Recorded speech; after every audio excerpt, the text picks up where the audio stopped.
This is Hop Hop, one of my last conservation projects of the year. Watch along as we take him from this to this.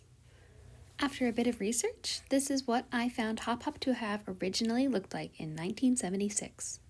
Before treatment, Hop Hop was suffering from loss of stuffing, many holes, some loose eyes, and detached ears.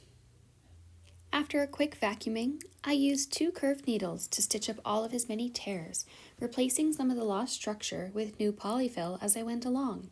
This took several hours. What you're watching is me sewing at 24 times speed.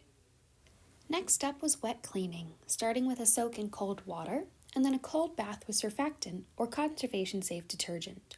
I squeezed him and his ears to make sure the surfactant got to every surface. This was followed by many rounds of rinsing until the water ran clear. Next, I set him up to dry under supervision for several hours with a space heater and a fan to speed the process.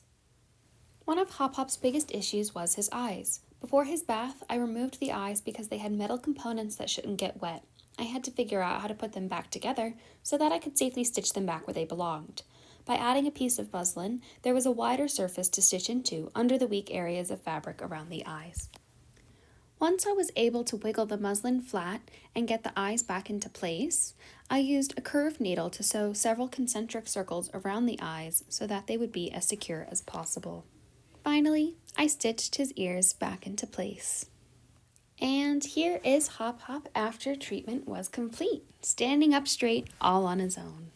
And for good measure, I added this vintage ribbon from my stash so he would look as cute as possible in his stocking on Christmas morning.